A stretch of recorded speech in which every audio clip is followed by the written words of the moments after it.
is Dr. Dick Walker. I'm here in Spokane, Washington, and we have a wonderful guest on our Zoom call this morning. The Kasier family has expressed some interest in learning from someone who knows specifically about how ASEA has helped his family actually with Lyme disease. I do want to just state that of course, ASEA is a nutritional supplement that does some wonderful things for our body in terms of helping it to deal with crazy problems like Lyme, but it is not something that is meant to cure, heal, or treat. It is meant to give the body an enhanced ability to take care of that on its own. I first met Dr. Richard Michael at the convention and heard his story and thought, you know, it's amazing. It's great to have another physician on board with this. I've been involved for about 6 years. Dr. Michael is relatively new, but he's already now on the medical advisory board for ASEA, and I'm going to let him kind of introduce himself because he can probably do a better job of that than I can. So, Dr. Michael, you know, just go ahead, and then we'll open up for some questions at the end. I may have a question or two for you as well. So thank you for being on this morning. Sure. Well, I think it's my pleasure to be on the call. I'll give you just a quick background. I've been a very traditionally trained doc. I've been in practice 35 years in the same location in eastern North Carolina in a town called Rocky Mount. It's about as flat as a table is. That's a misnomer, but at any rate, we have a practice here that employs over 60 people. So we're a busy family practice. I was trained undergrad at UNC Chapel Hill, changed one shade of blue for another, went to Duke, got my MD there, and went up to Virginia, did my residency in family medicine. And we've been here ever since. I don't deliver babies anymore, did 50, and that was plenty for me. So at any rate, have been working at just a traditional family medical practice. And so you might wonder, well, how on earth did I intersect with ASEA, which has nothing to do with being a pharmaceutical agent? Well, the topic that was indicated for today's talk is how I intersected. And it was a personal intersection. It wasn't through a textbook. Literally, my second daughter, who now has their 9th kid, they adopted 3. She's had her 6th biologic. But they lived in Virginia in an area that was endemic, has become endemic with Lyme disease. And several of her kids, my grandchildren, had become infected by tick-borne illness. And they were having various degrees of difficulties. I had seen them personally. I don't treat my own grandchildren, but I'm certainly involved as a granddad and happen to be a doc. And I saw several of them have very big difficulties. And this was long after the acute phase. Now, this is where traditional medicine will basically draw a line, and they'll say, after the acute phase, there's really not an ongoing chronic illness. And they just don't pretty much ascribe to that. My grandkids were having problems. It really came to a head, and I tried to get them some traditional experts in the research triangle area. I found a guy who had written many textbooks on Lyme disease, was an expert in traditional approaches, and he basically didn't have anything to offer them. And they were continuing to have multiple symptoms, different ones, different types of symptoms. It came to a head about 2 years ago, around Christmas time, actually. They were over for just holiday, and 2 days later, I got a call. I was at my practice where I am right now. I was getting ready to see patients at 7:30 in the morning. My daughter calls me, tells me about the symptoms that the second oldest kid, at the time he was 13, was having. And I said, Anna, I know where the nearest medical emergency room is from where you live. Go there immediately. Take him immediately. Don't wait for them to try to find your place out in the country. Go now. He went there. He was transferred to Duke. He spent 5 weeks in Duke. He left with no diagnosis. And honestly, it's because they refused to consider that Lyme has ongoing issues and can have ongoing issues with people. I liken this a little bit to how far we've come with a disease called hepatitis C. You know, there were years ago, and Dr. Walker can recall this, that we didn't even have a test. There was no laboratory test for hepatitis C. You were called non-A, non-B. We knew you had something, but we didn't have a test for it. We didn't have any treatments for it. That's all changed. And I suspect that sometime in the future, that traditional medicine may come around on this. But there we are. I'm taking care of my grandson in the hospital. He died a couple of times. I would have to walk him to the bathroom. He couldn't talk. He couldn't swallow. He had some major difficulties. He left Duke to a pediatric rehab hospital. While he's in the pediatric rehab hospital, he made some recoveries. He could start to walk a little bit. He started to eat, and he could say some words. But he still had major challenges. And so my daughter and her husband, they take him home. And they're really having to make adjustments in their lives. You can imagine with somebody who's medically and physically challenged, that was what they were facing. And they had been using all sorts of supplements, devices for the kids, trying to find something that would work with their symptomatology. And now they're facing this. Bear in mind, my son-in-law, the daddy, he's a school teacher. They don't make a whole lot of money. They're running out of money. They're running out of emotional money in the sense of their kids are hurting, various symptoms, and there they are as parents. And there's nothing that medical knowledge can give them. They're trying all sorts of supplements. Nothing's working. So they're really at a desperate time in their lives. How the intersections with ASEA occur is amazing to me. To make it short, a high school friend, her mother was using ASEA. This lady was given about a 18-month death sentence because of a bunch of cells, bad cells that had matriculated to her brain. And she's alive today. If she walked in this room, you couldn't tell her from anybody. In fact, she just had recent scans showing no activity in her brain in terms of bad things. She takes 1 bottle of ASEA a day. But her daughter knew my daughter in high school, saw the plight of my grandkids on social media, said to Anna, my mom's using this stuff. I don't know if it can help your kids, but you should give it a try. They couldn't afford it. That girl had it drop shipped free to my daughter and her husband, to their house. And I'll get a little emotional here. But someone cared enough about her to make sure that happened.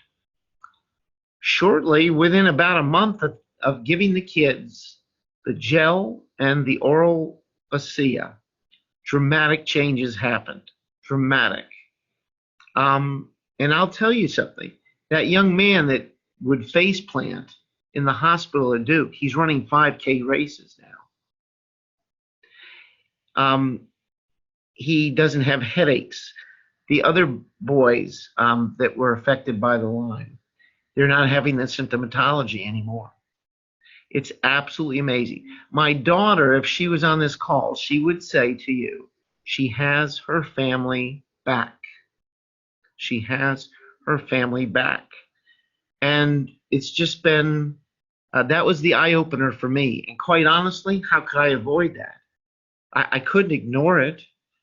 Even though I'm traditionally trained, this was a supplement. Honestly, I had never heard of redox biochemistry. I knew 2 sentences worth from my medical school. But this got my attention big time.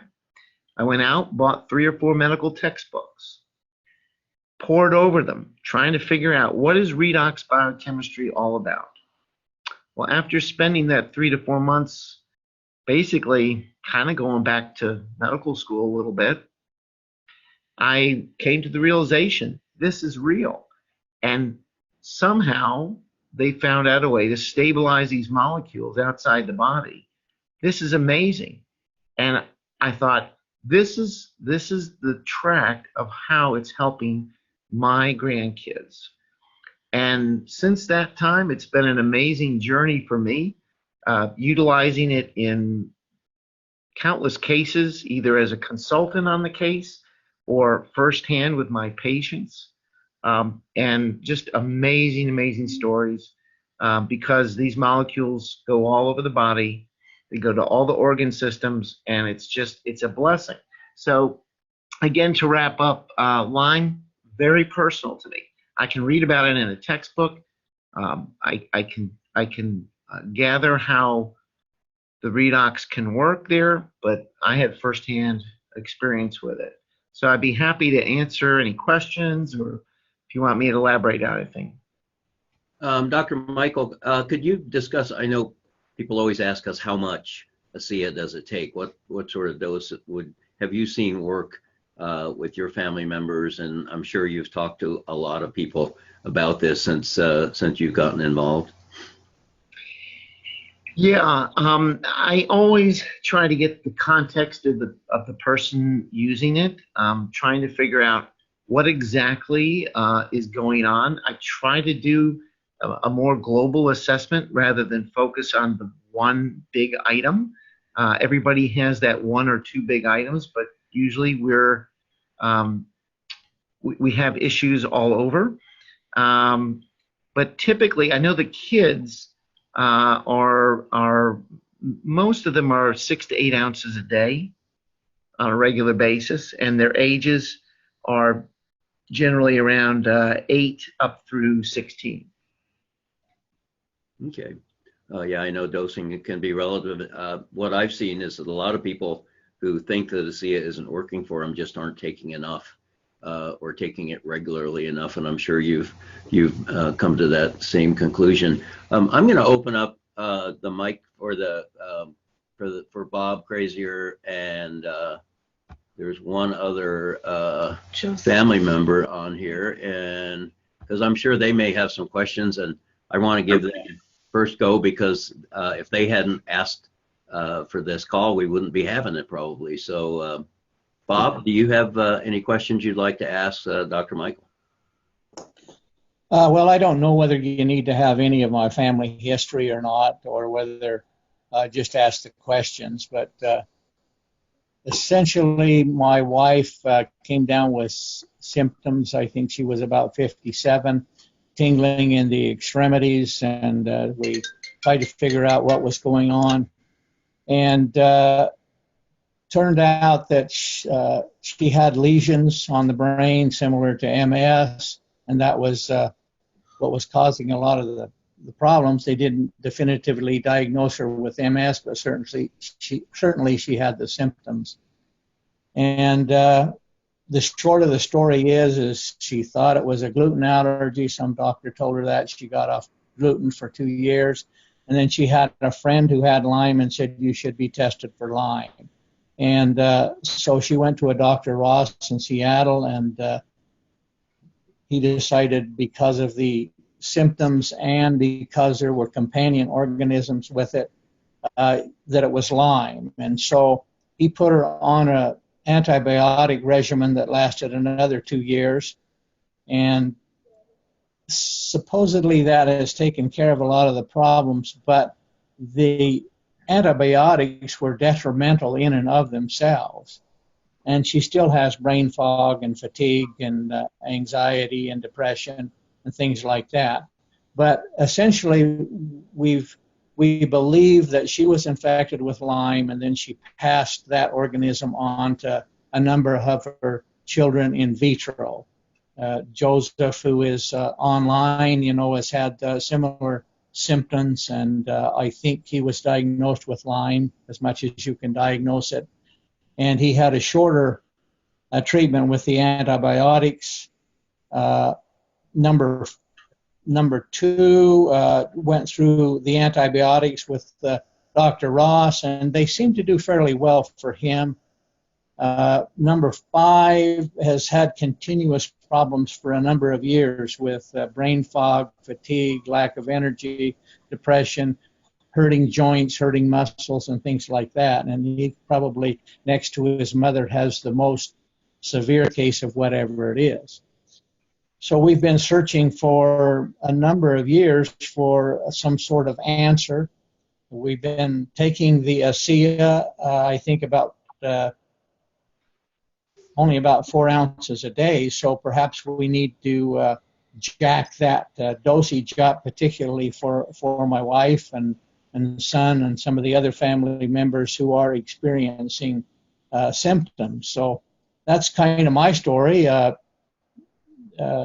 Dr. Michael has given us some pretty good indications, and Dr. Walker and certainly the Armstrongs, that maybe there's hope out there for something. Now, my number 5 son, who has had the most severe symptoms, has been trying the Rife machine, and I think is making some progress there, but he has terrible Herxheimer's afterwards.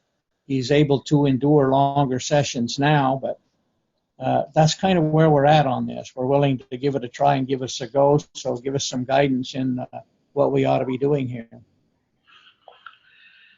Okay. Yeah, I think hearing your story, I mean, a couple things stand out.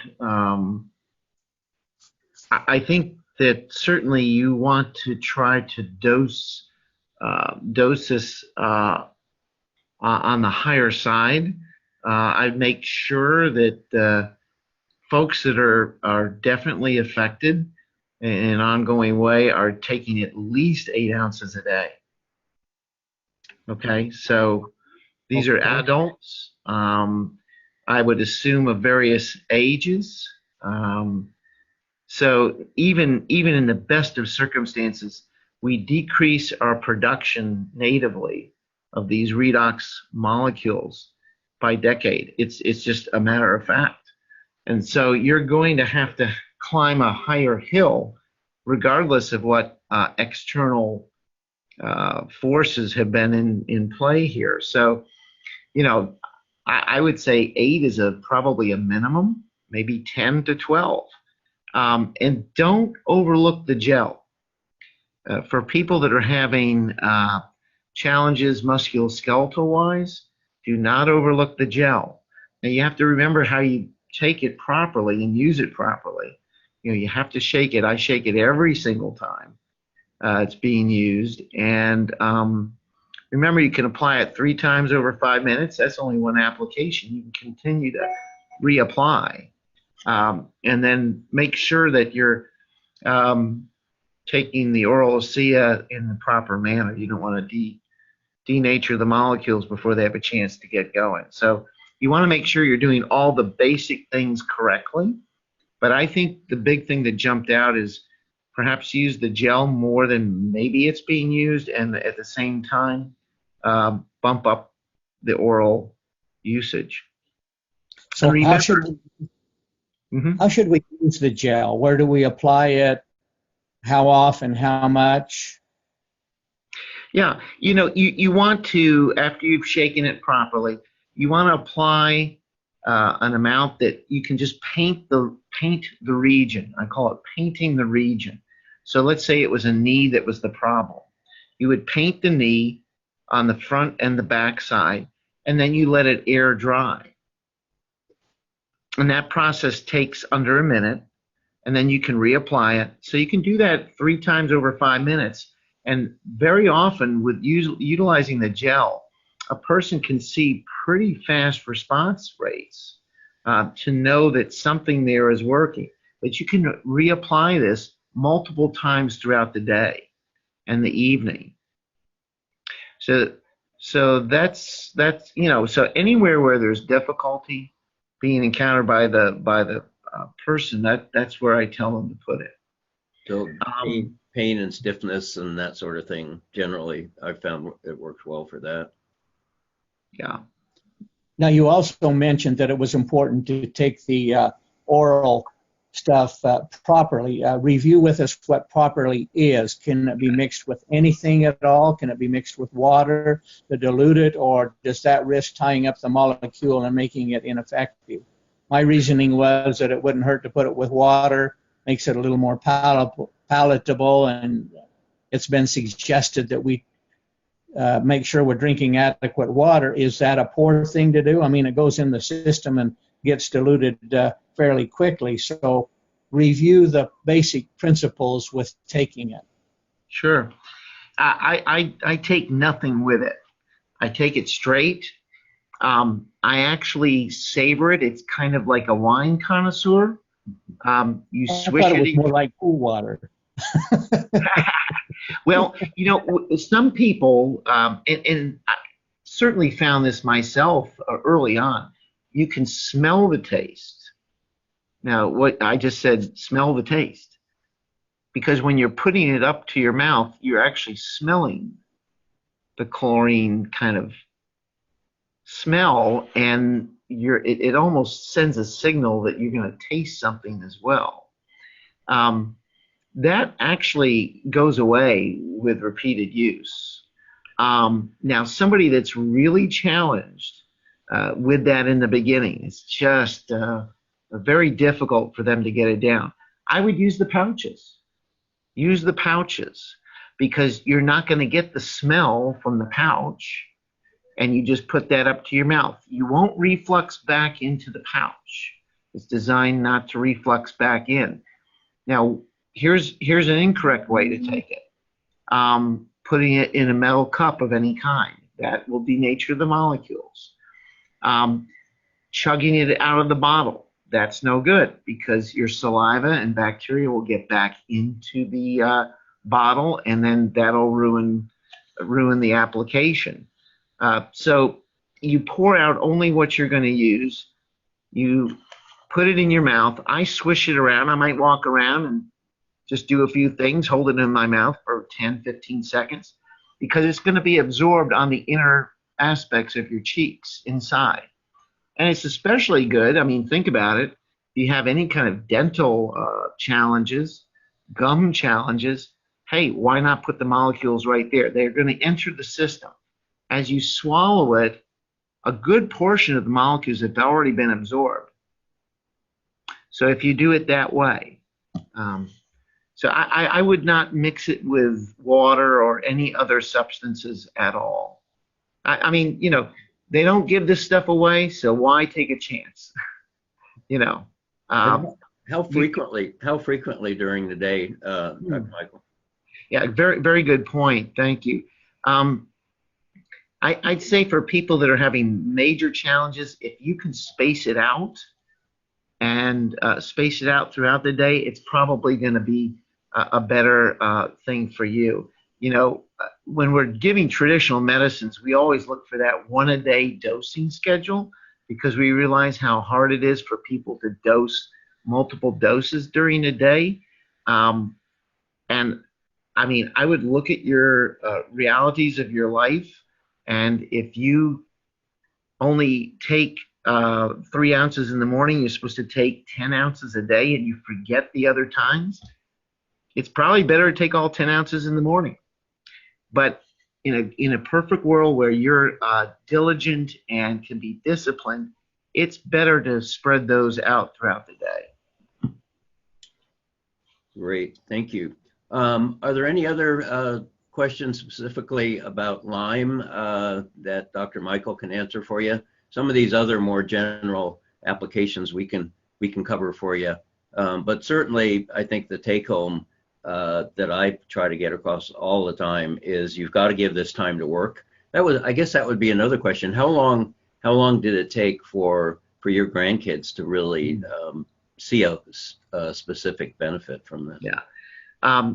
With different ones having different symptoms, but some of them started certainly within the first month of taking it, and others were in month 2.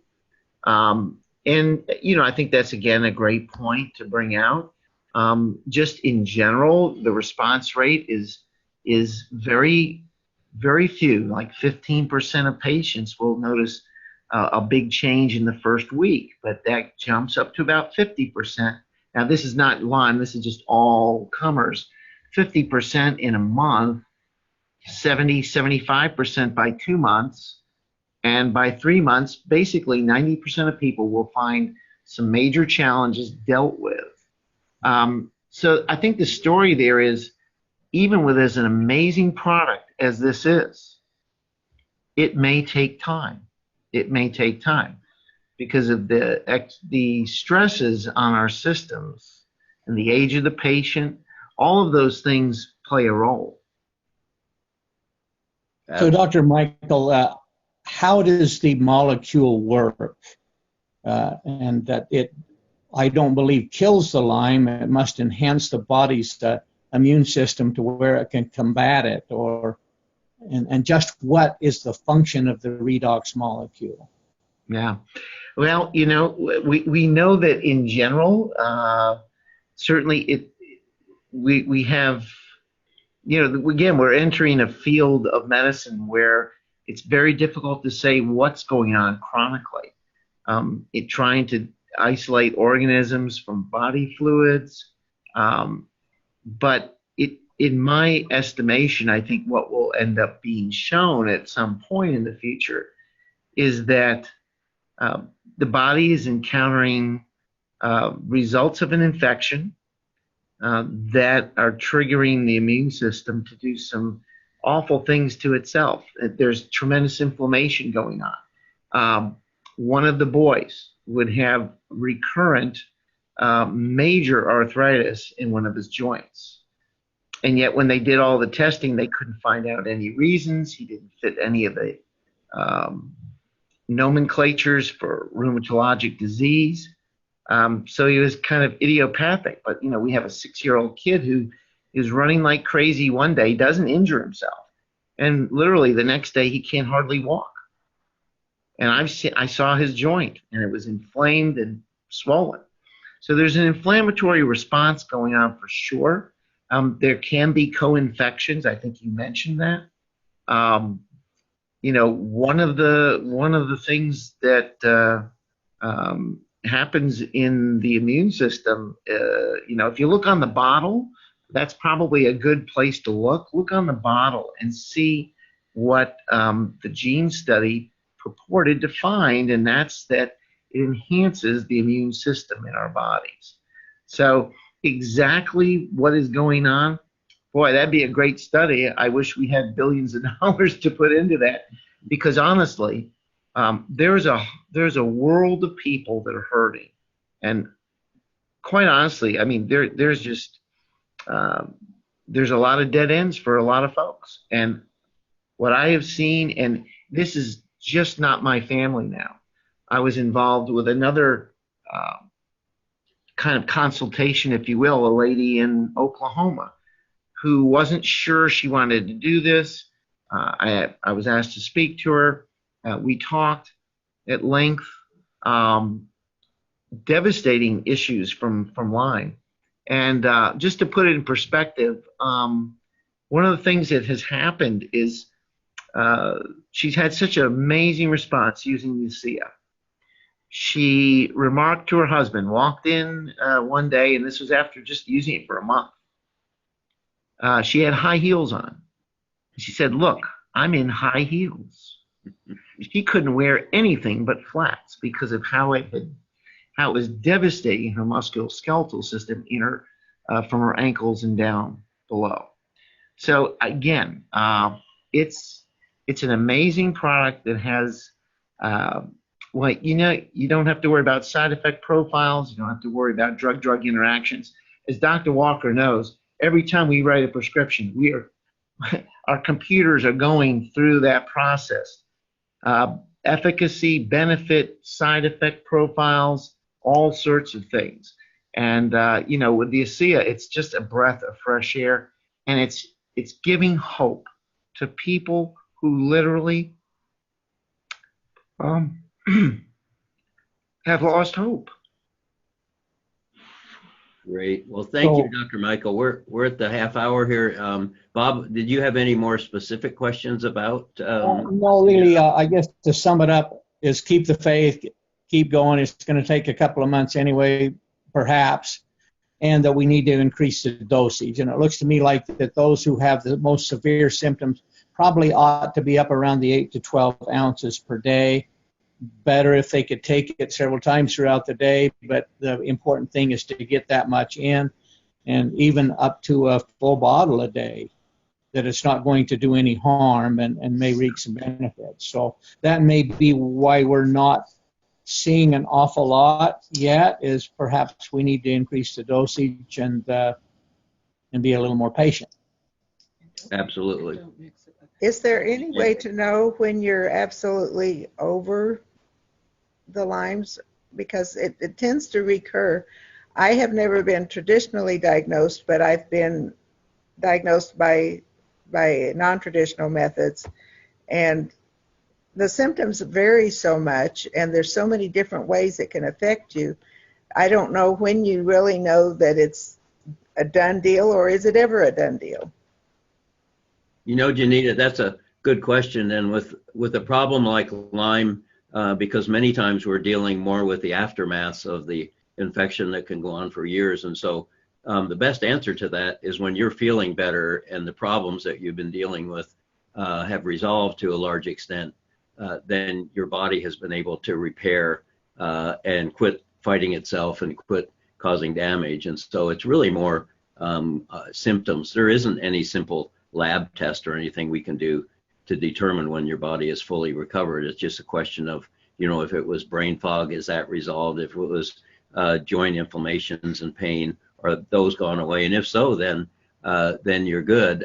In terms of the ASEA, I've been on ASEA for 6 years, and I plan on being on it for the rest of my life, because I don't want to go back to issues that I had before. I want my cells to stay young and healthy and have the best chance of surviving and keeping me active and going. And I think Dr. Michael would certainly agree with that. So it's just a question of taking enough, taking it frequently enough. Don't mix it with anything. Don't take it right on top of a meal. It works. You get the best efficacy if your stomach's relatively empty. But I think that pretty much wraps it up, Dr. Michael, unless you had any last words of wisdom here.